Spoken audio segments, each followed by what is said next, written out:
Start करते हैं अपना लेक्चर। Okay sir.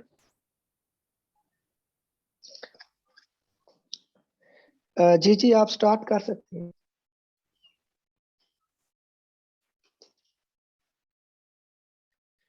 बिस्मिल्लाहिर्रहमानिर्रहीम। प्याजे की हम स्टेजेस डिस्कस कर रहे थे। कल हमने देखी थी सेंसरी मोटर स्टेज जो कि 0 to 2 ईयर्स तक होती है, उसकी हमने खसूसियात देखी थी, जिसमें यूज ऑफ सेंसेस था, टेंडेंसी ऑफ इमिटेशन और डेफर्ड इमिटेशन थी, डेवलपमेंट ऑफ मेमोरी थी और मेंटल रिलेशन साथ ऑब्जेक्ट परमानेंसी थी। उसके बाद में प्री ऑपरेशनल स्टेज देखी थी जो 2 to 7 ईयर्स होती है, जिसकी जो चीज़ा खसूसियात हैं जिन पर हम इन डिटेल कल गुफ्तगू कर चुके हैं। उसमें एनिमिज्म थी, ईगो सेंट्रिज्म है, सेंट्रेशन है, लैक ऑफ रिवर्सिबिलिटी है और लैक ऑफ कंजर्वेशन थी। ये पियाजे की स्टेजेस हैं ऑफ कॉग्निटिव डेवलपमेंट, जो कि इसकी 4 हैं। Sensory motor stage 0 to 2 years है, pre operational stage 2 to 7 years है, और आज जो हम पढ़ने जा रहे हैं उसमें शामिल होगी हमारी तीसरी जो स्टेज है, कंक्रीट ऑपरेशनल स्टेज, जो 7 से 11 तक होती है। इसका टाइम मैंने कब पेश की थी, प्रेजेंट बाय पियाजे 1947। ये आपको याद रखना आसान होगा। It is the year of the emergence of Pakistan. तो पहले हम देखेंगे कि कंक्रीट और एब्स्ट्रैक्ट क्या होता है, लॉजिकल थिंकिंग क्या होती है। कंक्रीट थिंकिंग और एब्स्ट्रैक्ट थिंकिंग, इन दोनों का हमसे अभी हमारा सामना होगा इनसे। कंक्रीट और लॉजिकल थिंकिंग। कंक्रीट कहते हैं वो चीजें जो फिजिकल एग्जिस्टेंस रखती हों, जो आपके सामने हो, जो दिखती हों, जिन्हें लर्नर टच कर सकता है, उठा के दूसरी जगह पर रख सकता है, वो उन्हें कहते हैं कंक्रीट चीजें। और कंक्रीट थिंकिंग की जब हम बात करते हैं तो वो ये होती है कि जो चीजें उस बच्चे के सामने होती हैं, जो वो देख रहा होता है, मसलन चेयर उसके सामने होगी, वो चेयर के बारे में बता सकता है कि इसकी 4 लेग्स हैं, 2 आर्म्स हैं, ये इसकी बैक है, ये इसकी फीट है। इसी तरह से पोइंटर, बुक, बैग, शूज, जो जो चीजें बच्चों को नजर आ रही होती हैं उनके बारे में वो बात कर सकता है, उनके बारे में बता सकता है। वो होती है कंक्रीट थिंकिंग। अब्स्ट्रैक्ट थिंकिंग जो अभी हमें उससे भी वास्ता पड़ेगा, तो इसका उलट होती है वो चीजें जो सामने ना हो, जिन्हें इमेजिन करना पड़े। जब बच्चा खुद से तसव्वुरात की दुनिया में जाकर बता सकता है तो वो उसकी होती है अब्स्ट्रैक्ट थिंकिंग। याद रखिएगा कि जो कंक्रीट थिंकिंग है वो पहला लेवल होता है, वो लोअर लेवल होता है। इससे जो हायर लेवल है वो अब्स्ट्रैक्ट थिंकिंग है। बच्चा पहले ये एक साइकोलॉजिकली एक स्टेप है, एक साइकोलॉजिकल रूल है कि पहले कंक्रीट चीजें बच्चा सीखता है, कंक्रीट से फिर वो अब्स्ट्रैक्ट की तरफ जाता है। तो इसमें लॉजिकल थिंकिंग कैसे उसकी बिगिन होती है कि जो चीजें उसकी आंखों के सामने होती हैं वो उनको लॉजिकली सोच सकता है, उनको लॉजिकली आपके सवालों के जवाब दे सकता है। अगर बोर्ड पर आप कुछ ड्रॉ कर देते हैं जो उसको नजर आ रहा हो, तो इसलिए व्हाइट बोर्ड का इस्तेमाल कहा जाता है कि ज्यादा इफेक्टिव होता है। जब बच्चों के सामने लिखी हुई चीज होगी, जो सवाल आप बच्चों को बोर्ड पर लिख कर कहेंगे सॉल्व करने को, वो इजीली सॉल्व कर लेता है, as compare to the question that you talk to them or ask them to write down। जो आप बोलते हैं और उनसे कहते हैं कि लिखते जाओ, तो उसकी निस्बत जब आप बोर्ड पर ड्रॉ करते हैं, कुछ कुछ लिखते हैं, इसी तरह से जो साइंस के जो सब्जेक्ट हैं उनको जब आप उनके जो डायग्राम्स हैं वो जब आप ड्रॉ करते हैं तो वो बच्चों की कंक्रीट थिंकिंग को डेवलप कर रहे हो, आप समझा रहे होते हैं। तो ये जो लॉजिकल थिंकिंग है वो स्टार्ट होना शुरू होती है बच्चे में किस स्टेज पर, कंक्रीट ऑपरेशनल स्टेज पर। अच्छा, ये जो कंक्रीट ऑपरेशनल स्टेज है इसका एक और नाम भी है, this stage also called transitional stage. Transition तब्दीली को या मर्ज होने को या आगे पीछे कनेक्ट करने को कहते हैं। इसको ट्रांजिशनल स्टेज क्यों कहते हैं? ब्रिज होगी, कनेक्शन होगा, ट्रांजिशन होगी, बच्चा एक तब्दीली के मराहिल में होता है, इसलिए इसको ट्रांजिशनल स्टेज कहा गया है। कौन सी है? बिटवीन टू अर्लियर स्टेजेस, जो हमारी पहली 2 स्टेजेस थी, जो कि सेंसरी मोटर थी और प्री ऑपरेशनल थी, उनके दरमियान और जो आने वाली है हमारी फॉर्मल ऑपरेशनल स्टेज, जो फोर्थ स्टेज है और आखिरी स्टेज है, इन दो के दरमियान ट्रांजिशन का काम जो स्टेज करती है वो यही कंक्रीट ऑपरेशनल स्टेज है। इसमें डिफरेंट किस्म के क्वेश्चन आ सकते हैं कि बच्चा कंक्रीट थिंकिंग कहाँ से स्टार्ट करता है। कंक्रीट ऑपरेशनल स्टेज जैसा कि नाम से जाहिर है ये स्टेज कहाँ से कहाँ तक होती है, 7 to 11 ईयर्स होती है। इस स्टेज को इस स्टेज का या किस स्टेज का दूसरा नाम ट्रांजिशनल स्टेज है या किस स्टेज को ट्रांजिशनल स्टेज कहा जाता है, वो कंक्रीट ऑपरेशनल स्टेज है। किन दो स्टेजों के दरमियान ये ट्रांजिशनल है, पहली दो और फोर्थ के दरमियान। तो लॉजिकल थिंकिंग उम्मीद है आपको क्लियर हो गया होगा। अगर चीज जो है बच्चे के सामने होगी तो वो उसे ठीक तरह से सोच पाता है। अच्छा, दूसरी चीज है रिवर्सिबिलिटी। इस पर हम प्रीवियस स्टेज में भी बात कर चुके हैं कि रिवर्सिबिलिटी ये खसूसियत होती है कि बच्चा चीजों को रिवर्स नहीं कर सकता। मसलन कहीं पर जाने का तो उसे पता होता है कि ये इतना सफर है, ऐसे है, वापस आने का उसे नहीं पता होता। इसी तरह से हमने पढ़ा था कि बच्चा 1 to 10 तो काउंट कर लेता है, लेकिन काउंट डाउन जो है 10, 9, 8, 7 ये नहीं कर पाता। ये किस स्टेज में नहीं कर पाता था, रिवर्सिबिलिटी उसमें कहाँ में किस स्टेज पर नहीं होती थी, या लैक ऑफ रिवर्सिबिलिटी कहाँ होती है, तो वो प्री ऑपरेशनल स्टेज होती है जो 2 to 7 है।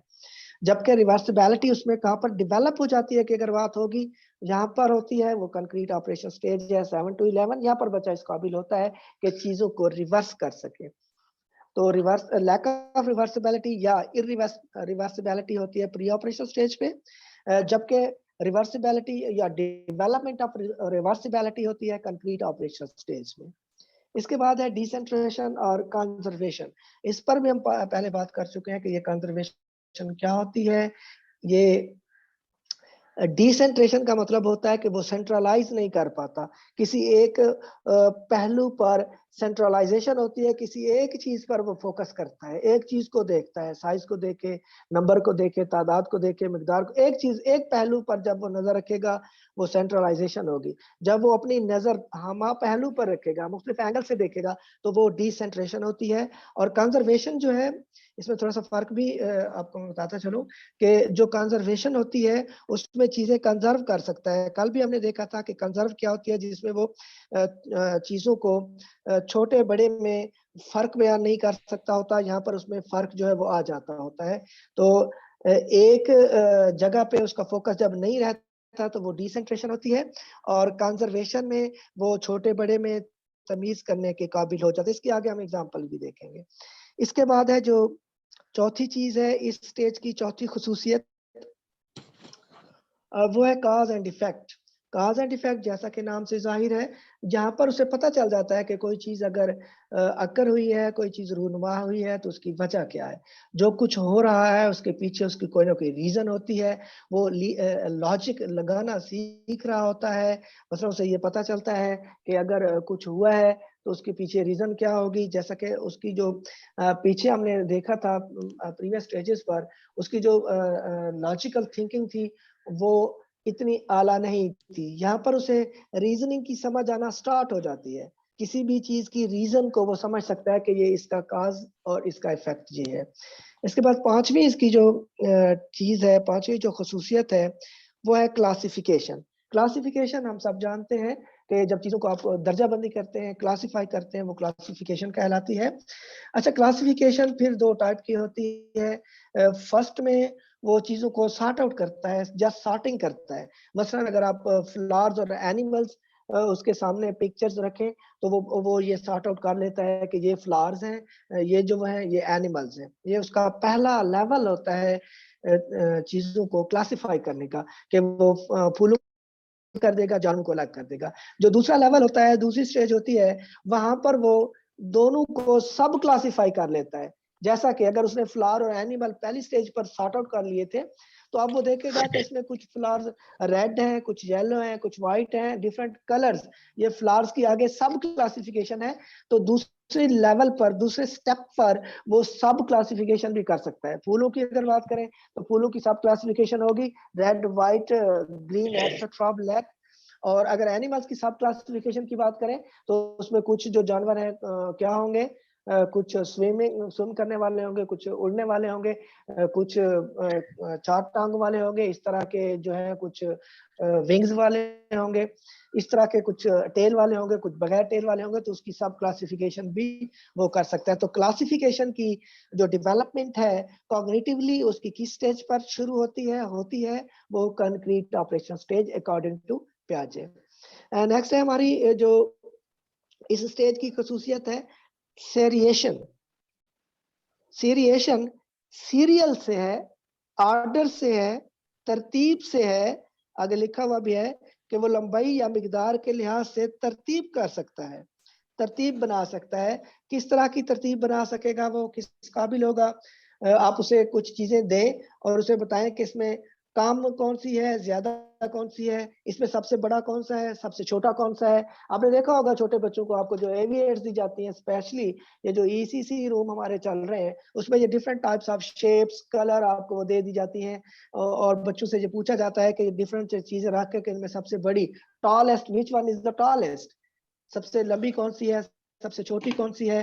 जब इनको वो तरतीब से जब आप उनसे कहते हैं कि आपको डिफरेंट चीजें दे दी जाती हैं जिसकी जो साइज है वो इक्वल नहीं होता है, डिफरेंट साइज की होती है, तो उन्हें जब वो तरतीब खुद देता है, तरतीब उसकी असेंडिंग भी हो सकती है, डिसेंडिंग भी हो सकती है। मसलन छोटे से फिर बड़ा, उससे बड़ा, उससे बड़ा, उससे बड़ा, ये भी हो सकती है, या बड़े से छोटा, बड़ा, फिर उससे छोटा, फिर उससे छोटा, फिर उससे छोटा। इसकी जो ये जो तरतीब देने की जो सलाहियत है उसे सेरिएशन कहते हैं, जो कि बच्चे की कंक्रीट ऑपरेशनल स्टेज में डेवलप होती है। जी, इसके बाद है इसकी आखिरी खसूसियत इस स्टेज की ट्रांजिटिविटी।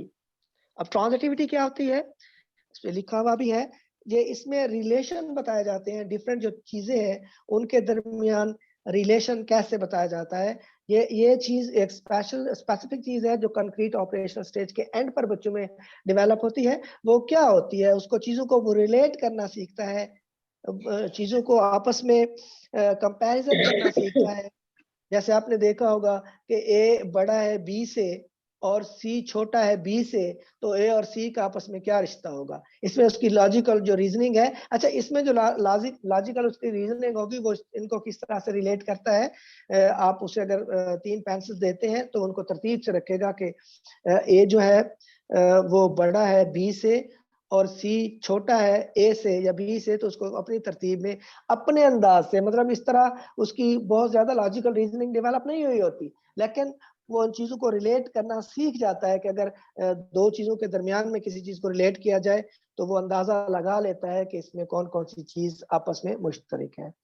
तो ये 7 खसूसियात हैं इस स्टेज की, जिसका नाम है कंक्रीट ऑपरेशनल स्टेज, या इसका दूसरा नाम हमने पढ़ा कि आल्सो कॉल्ड ट्रांजिशनल स्टेज, जिसमें पहली 2 और चौथी स्टेज के दरमियान ट्रांजिशन का ये काम देती है।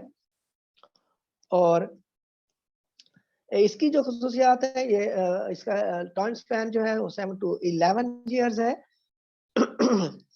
और इसकी जो खसूसियात है, लॉजिकल थिंकिंग डेवलप होती है, रिवर्सिबिलिटी आती है, डिसेंट्रेशन और कंजर्वेशन आती है, इसके बाद इसमें कॉजल इफेक्ट आता है, और इसके बाद क्लासिफिकेशन करना बच्चा सीखता है, सेरिएशन की खसूसियत आती है और ट्रांजिटिविटी आती है।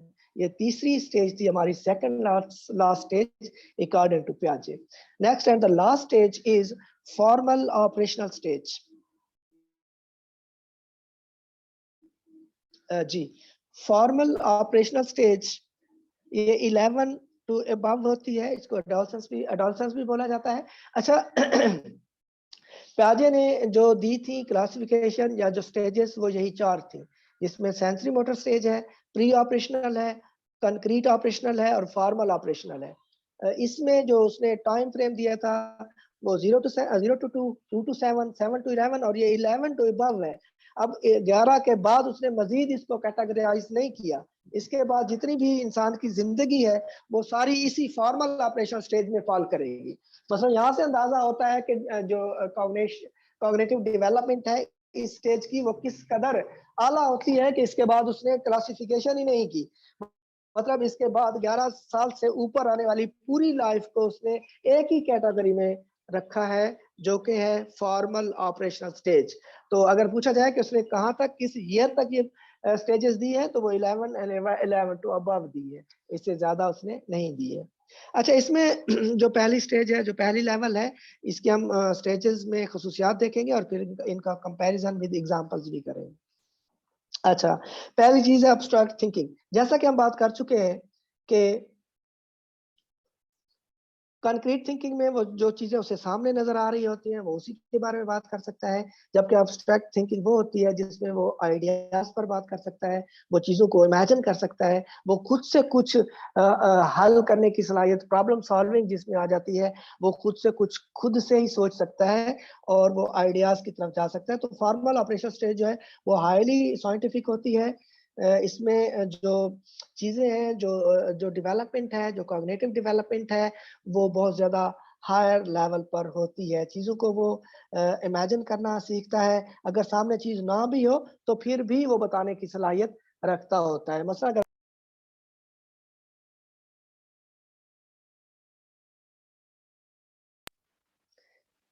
कि आप किसी मेले का आंखों देखा हाल बताएं, तो जो कंक्रीट ऑपरेशनल स्टेज थी उसमें वो उसकी कंक्रीट या लॉजिकल थिंकिंग, वो किसी मेले का हाल तब बता सकता था जब मेला उसके सामने हो, जब वो डिफरेंट चीजों को, झोलू वगैरह को जब वो वहां पर देख रहा होता था, वो बयान करना वो उसकी कंक्रीट ऑपरेशन स्टेज थी।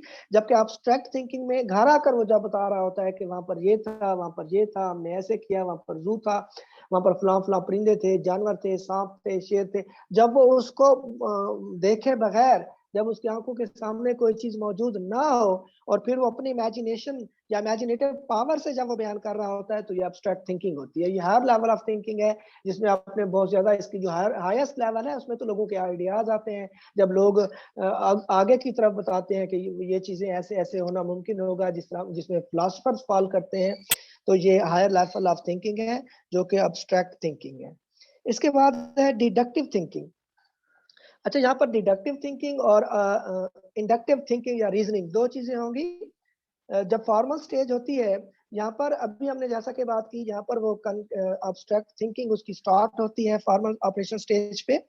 तो इसमें किस तरह के सवाल आ सकते हैं, जैसा कि दुनिया कैसे वजूद में आई, ये अब्स्ट्रैक्ट थिंकिंग है। हम यहाँ तक कैसे पहुंचे, इंसान ने इतनी एवोल्यूशन कैसे की, इंसान इतना हाईएस्ट लेवल ऑफ प्रोग्रेस पर या डेवलपमेंट तक कैसे पहुंचा। ये वो सवालात हैं जो कंक्रीट ऑपरेशनल स्टेज की लेवल पर बच्चे की जहन में कभी नहीं आते। कब आते हैं? फॉर्मल ऑपरेशनल स्टेज की लेवल पर आते हैं। ये सवाल अगरचे इनका जवाब, एग्जैक्ट जवाब हमारे पास मुमकिन नहीं होता, लेकिन एक लर्नर, एक फर्द इस काबिल होता है कि इस तरह के सवालात को उठा सके, उसके जवाबात को तलाश कर सके। अच्छा, एक यहाँ पर एक और बात देखिएगा कि ये जो स्टेजेस हैं, ये बिल्कुल स्ट्रिक्ट नहीं है, लाइन आप नहीं खींच सकते कि ये जो चीजें हैं ये सिर्फ उसी एज जो लेवल है बच्चे की होंगी। आपका एक बच्चा 4 साल की उम्र में भी कंक्रीट ऑपरेशन स्टेज तक पहुंच सकता है, कुछ उसकी क्वेश्चनिंग, कुछ उसकी लॉजिकल थिंकिंग डेवलप हो सकती है। ये बच्चे की हेरिडिटी या एनवायरनमेंट में से दो चीजें हैं जो पियाजे ने कहा है कि उन पर डिपेंड करता है। मोस्टली उसने हेरिडिटी को कहा है, तो ये ओवरलैप कर सकती है। कुछ बच्चे आपके जो बच्चे हैं वो एक स्टेप आगे हो सकते हैं, एक लेवल पर आगे भी जा सकते हैं, मतलब इसमें एक्सेप्शन भी है, ये कोई एग्जैक्ट डिवीजन नहीं है। तो कंक्रीट में थोड़ा गौर से सुनिएगा, कंक्रीट ऑपरेशन स्टेज में एक बच्चा, एक लर्नर सीखता है कि किसी सिचुएशन में लॉजिक को कैसे इस्तेमाल करना है, लेकिन वो वहां इंडक्टिव रीजनिंग तक महदूद होता है। जबकि जो फॉर्मल है इसमें वो डिडक्टिव में आ जाता है, डिडक्टिव रीजनिंग की तरफ आ जाता है। अब इंडक्टिव और डिडक्टिव को थोड़ा सा देखेंगे। इंडक्टिव जो है ये होती है, याद रखिएगा इसमें से क्वेश्चन भी आता है, मैं पहले भी बता चुका हूँ। It proceeds from specific to general. इसका मैंने एक एक्रोनिम भी बताया था कि S for specific, I G, SIG specific, या इसको इंडक्टिव आई पहले लगा सकते हैं, ISG, inductive reasoning from specific to general. तो इंडक्टिव में क्या होता है कि कोई भी लर्नर मुशाहिदे की बेस पर नतायज को अखज करता है या एक स्पेसिफिक चीज को स्पेसिफिक टू जनरल इसीलिए इसे बोलते हैं, जरा गौर से सुनिएगा, ये बड़ी इंपॉर्टेंट चीज है। स्पेसिफिक टू जनरल इसलिए बोलते हैं कि किसी एक स्पेसिफिक पर्टिकुलर चीज को देखकर वो सबको जनरलाइज कर देता है, वो मुशाहिदे की बेस पर नतायज खुद से अखज़ कर लेता है, या एक फर्द को देखकर बाकियों के बारे में वो खुद अखज़ कर लेता है, खुद ही बता देता है। उसकी एक मिसाल ऐसे है, एक बच्चे की जिंदगी में 6 उस्ताद आए टोटल, और वो 6 के 6 इंतहाई सख्त थे, सख्त मिजाज थे। अब बच्चा क्या सोचेगा? उसने जब 6 के 6 का ही मुशाहिदा किया, सारे स्ट्रिक्ट थे, तो वो ये सोचेगा कि तमाम उस्ताद सख्त होते हैं। कब तक? जब तक उसे कोई नरम उस्ताद नहीं मिलता। तो मुशाहिदे की बिना पर, एक पर्टिकुलर की बिना पर उसने जनरलाइज कर लिया कि सारे उस्ताद ऐसे होते हैं। इसी तरह से स्पेसिफिक टू जनरल इंडक्टिव होता है।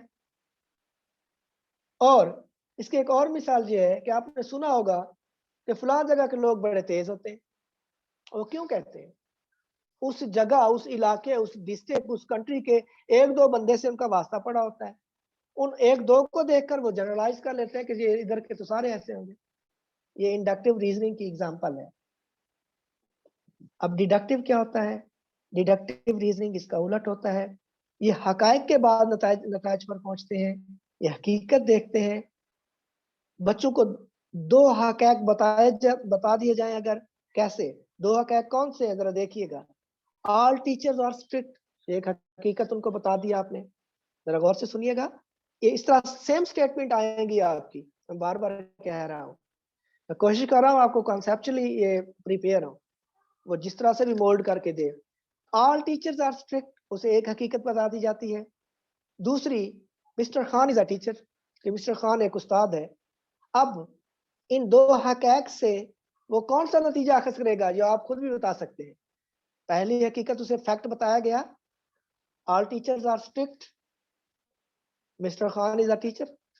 वो क्या खुद से डिडक्ट करेंगे कि mister Khan is a strict. इसी तरह से all the birds have wings, crow is a bird. What does it mean?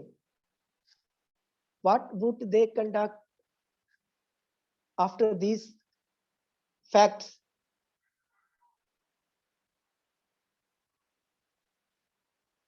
कि a crow has also wings. तो इंडक्टिव में मुशाहिदे, ऑब्जर्वेशन की बिना पर हकायक जाने जाते हैं, या स्पेसिफिक टू जनरल होता है। स्पेसिफिक पर्सन को, एक शख्स किसी को धोखा देता है तो वो समझता है कि इसकी तो पूरी फैमिली ऐसी होगी, ये इंडक्टिव है। डिडक्टिव इसका उलट होता है, वो जनरल टू स्पेसिफिक होता है। वो पहले हकायक को देखता है, पहले 2-3 लोगों को, उस फैमिली को वो जज करता है, उनके ट्रैक रिकॉर्ड को देखता है, उनका माजी देखता है, उसके बाद नतीजे पर आता है हकायक के बेस पर, तो वो डिडक्टिव होगा। I think it would be clear. अच्छा, यहाँ पर एक और सवाल आ सकता है कि जो इंडक्टिव रीजनिंग है वो किन क्लासेस में ज्यादा इफेक्टिव होती है, और जो डिडक्टिव रीजनिंग है वो किन क्लासेस में ज्यादा इफेक्टिव होती है। It could be a statement for you. तो याद रखिएगा, हमेशा छोटी क्लासेस में इंडक्टिव रीजनिंग होगी, और जो बड़ी क्लासेस हैं उनमें कौन सी होगी? उनमें दोनों इस्तेमाल होती हैं, इंडक्टिव भी और डिडक्टिव भी। तो ये थी डिडक्टिव थिंकिंग क्या होती है, उसकी डिडक्टिव थिंकिंग। आप यहाँ से याद रख सकते हैं कि formal operational stage last stage है, हाईएस्ट स्टेज है, तो यहाँ पर डिडक्टिव थिंकिंग उसकी डेवलप हो रही है, तो मतलब इससे पिछली स्टेजेस में तो इंडक्टिव होगी। तो अगर सवाल आता है कि छोटी क्लासेस में बच्चे कौन सी रीजनिंग से ज्यादा बेहतर समझते हैं, इंडक्टिव, और हायर क्लासेस में बोथ की ऑप्शन हो तो वो ठीक होगा, अदरवाइज डिडक्टिव लिखता है तो वो ठीक होगा। I think it would be clear now. Hypothetical thinking. अब हाइपोथेटिकल थिंकिंग क्या होती है कि आप हाइपोथेसिस कहते हैं tentative solution to the problem, मफरूजे को, फर्जी हल को। किसी चीज को जब आप खुद से फर्ज कर लेते हैं कि ऐसे इसका हल होगा, तो वो सिंपल अल्फाज में इसकी डिटेल तो